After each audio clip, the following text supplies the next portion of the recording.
Hi, I'm Dave Epstein. Welcome to Growing Wisdom. Let's talk about bulbs, the kind of bulbs that maybe you buy at your local nursery in spring because you're tired of winter.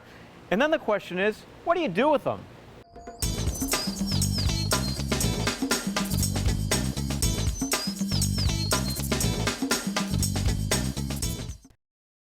I've got some daffodils and grape hyacinths in my hand today, and you might have bought these at a local nursery just because you wanted some color in your house. And a lot of these, what happens is during the fall, they're potted up, they're put in a cold house, then they're allowed to warm up a little bit all through late winter, and then you go to your favorite store in March, April, maybe even early May, and here they are all in bloom when in your garden they're either not in bloom or maybe they've gone by. So you enjoy them in your house, and then what do you do with them? The good news is most of these bulbs you can actually pot right in the ground, and they will come back.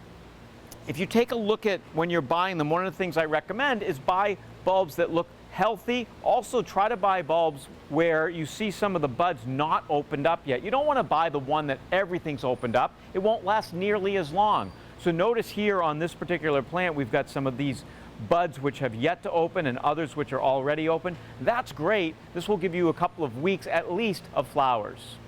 Once they're done blooming, as long as you're not going to have a very hard freeze, you can move them outside and you can plant them in the garden. They're not going to be the most attractive plants at that point because you'll have all these long green leaves and no more flowers. But the benefit is next year they'll bloom right in the ground. You don't want to grow them as a house plant. That you can't do because the bulbs need to have a cold period. If you leave them in the house 12 months of the year, they're not going to flower anymore.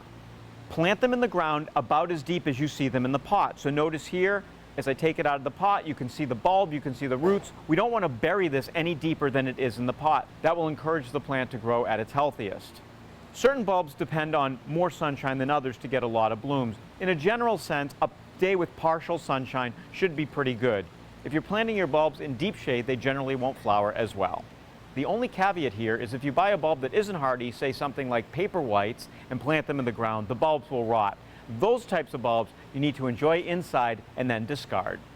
So the good news is you can bring spring inside in the middle of winter, and you can then plant your bulbs outside and enjoy them for years to come. For Growing Wisdom, I'm Dave Epstein.